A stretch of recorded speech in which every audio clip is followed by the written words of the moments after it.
What is up, everyone? We're back.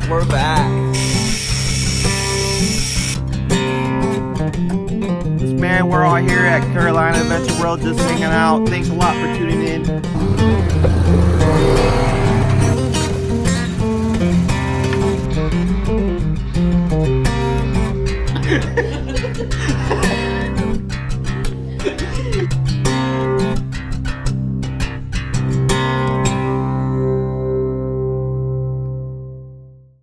What is up, everyone? Welcome back to Raise Your Dreams. I am Benny Rodriguez. If you don't know, we talk about everything Razor and things of that nature. So, guess what? The other day I was flipping through my computer and I looked at some files and I realized, man, I have a video on here that I forgot to post. So what I'm gonna do is I'm gonna slap some things together so that way you can see what types of stuff you should be taking with you while you're out in your car. So regardless of whether you have a Polaris RZR or a Can-Am or a Yamaha or Honda, whatever the case may be, this video is gonna be good for you. So I know what you're thinking. You're probably looking at my car in the back and saying to yourself, what in the world happened to that thing? Well, we got a video coming pretty soon about that too, so don't worry. You're gonna get all of the details. But anyway, I hope you like this video. We did it last year before we even had Raise Your Dreams, so let's get it on. All right, well, so let's begin with safety first. Obviously, safety is always going to be a big thing when you're out riding. This is Jessica's setup here. So I got her goggles, her helmet, and both of us also wear gloves. So it really just depends on what you're trying to do. The only time I don't wear a helmet and goggles is usually when I'm just kind of moving the car around a little bit, but it really just depends. But for the most part, usually when we're out and we're riding and we're out with other people too, we're always in gear, so you're gonna wanna be really safe and make sure you have this stuff on you. The second thing that I think is also really important, especially around here, if you are in the trails, if you're in the woods, if you're in areas where you don't really know what's going on, and you don't even have an idea of what the terrain's gonna look like, this thing is going to be a lifesaver for you, even if you don't use it. If you're just out cruising around and something happens and you happen to get stuck, it's just really reassuring having this winch. I have a 4,500 pound KFI winch on here, never had to use it, which is actually a really good thing. But I do know that if I do have to use it, it's going to work extremely well. I don't have any issues, any worries with it, so we'll just have to find out how it does work at that point in time.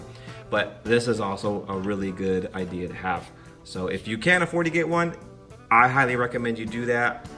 My car weighs about 1,500 pounds, so 4,500 pounds is way more power than I need to pull myself out, and I don't have any issues pulling four-seaters side-by-sides out of some pretty hard places as long as I can get the traction and the weight behind it to get them out. So yeah, we'll see. All right, another thing that I think is also really important that some people probably forget often is a cooler. So I usually bring out about 4 or 5 bottles of water, some snacks. Jessica will sometimes make some sandwiches, and we'll throw in some power bars and things like that, chips. So I think that having snacks and food out there is an exceptionally good thing, because first and foremost, it extends the amount of time you can ride. So if you're out there and you're getting hungry and you don't really have anywhere to get food, then you don't really have an option other than to pack things up, get going, and that basically ends your ride. So if you're out, you're getting hungry, you can go ahead and grab a snack. You have plenty of food with you. Usually what I do is I strap this down to the bed of our Razor, and it fits perfectly, so we don't ever have any issues, even if we don't end up breaking it open and using it. But for the most part, it's usually a bottle or 2 of water, so it is a lifesaver. Definitely make sure you have one.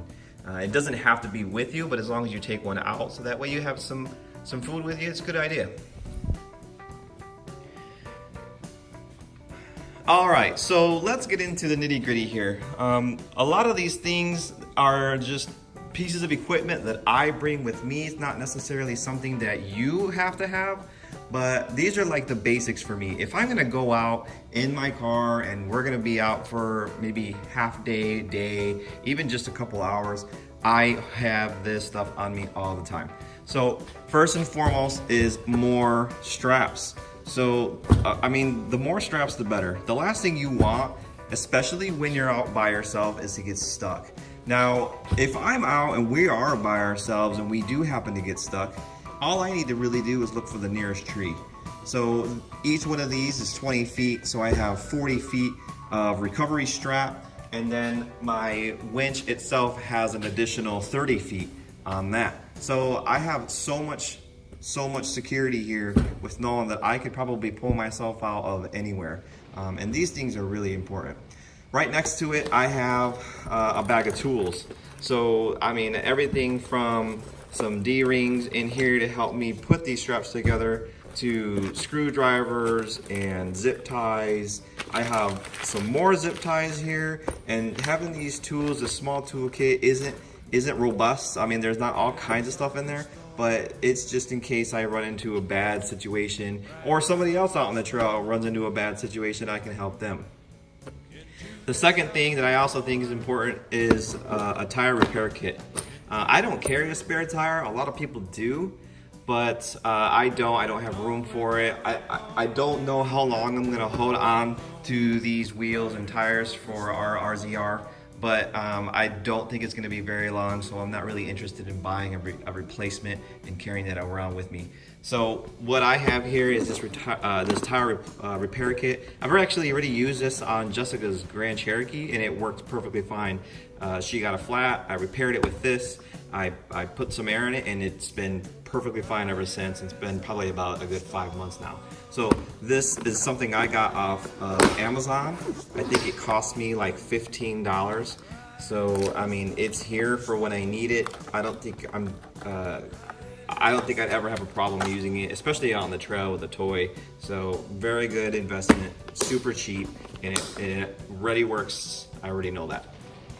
All right, and obviously a first aid kit. So our first aid kit was put together before we PCS from New Mexico here to, from New Mexico to here in North Carolina. And we put this in the back of our truck when I was pulling cross country. So it has everything that I need.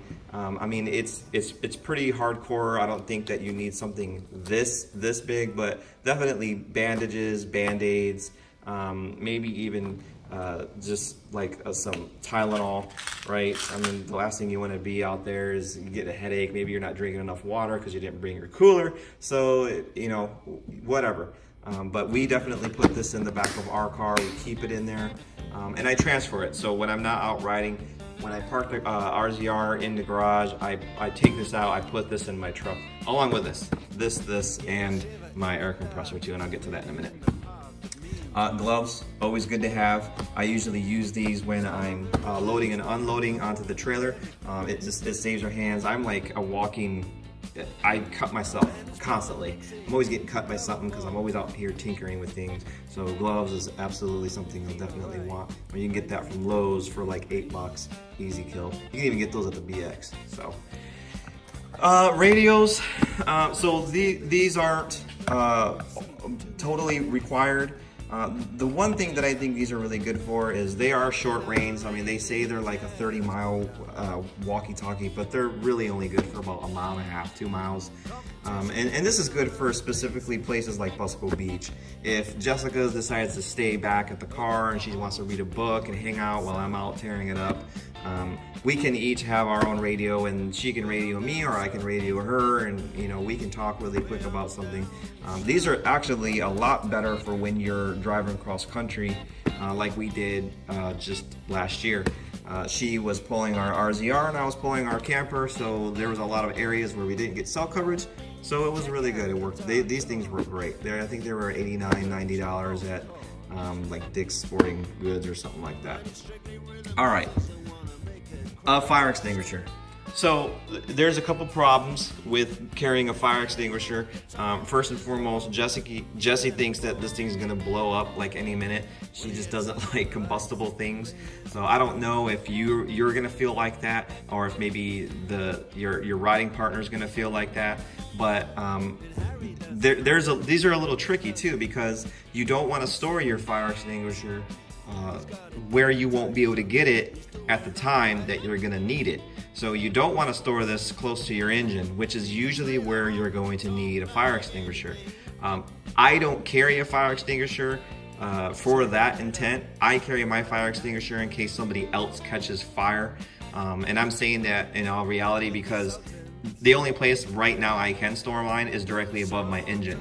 So if my engine does catch fire and I can't get to my fire extinguisher fast enough, then that's just, it is what it is. I take really good care of my machine, so if something does happen, it's going to be because of something the manufacturer did, I hope. So, but fire extinguisher is a good idea. If you can put a fire extinguisher, if I was to put one on my car, I'd probably try and secure one back up in here. If I could put one up in here so that it is, because the engine on my car is right in the back. So if I could get it right up there, then that would probably be the best ideal area. I've also seen extinguishers down in this area, in your like center console area. Those are really good. I just haven't really gotten to mounting my fire extinguisher, but it's really important and I definitely need to make that a priority. So, okay. All right, so we're getting to kind of the end here. This is an extension cord for my air compressor. So obviously, if you're out and you get a flat and you have to repair that flat, you're gonna need an air compressor.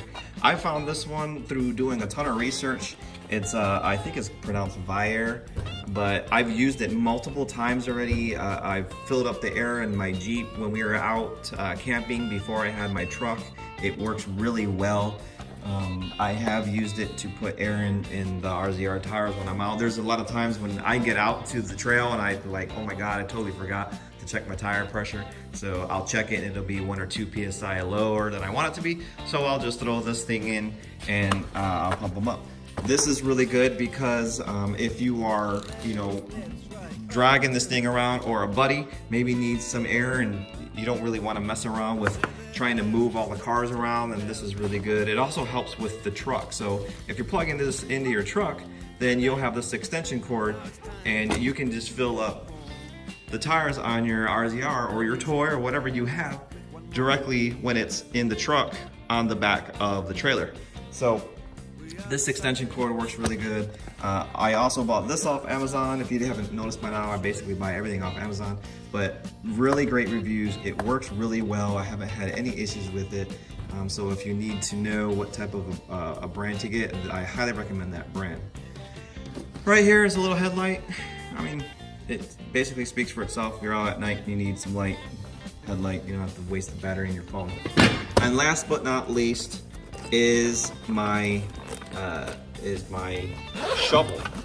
So I have a collapsible shovel in here. If you'll notice, it's very nice and clean and it looks great and shiny, which is a good thing because that means I haven't had to use it yet. So you definitely want to try and make sure you have a shovel with you. It's the first and foremost thing you're probably going to want to look at, especially if you're in the sand and you get stuck. So if you're in the sand, you get stuck, this is a great tool that you can use to dig yourself out, especially if you don't have any winching material or recovery straps. This is basically the only thing that's going to save you when you're in sand. Mud, snow, probably just going to go straight to a winch or recovery strap operation. So other than that, that's basically it, folks. So like I said before, having this stuff is really important. Safety is always first. Making sure you also don't forget food and drink, and then all the rest of your things. And these are what I bring. So it doesn't necessarily mean it has to be what you bring, but these are the things that I have. So thanks a lot for watching. Hopefully we get a chance to see you next weekend, and take care. What is up, everyone? We're back.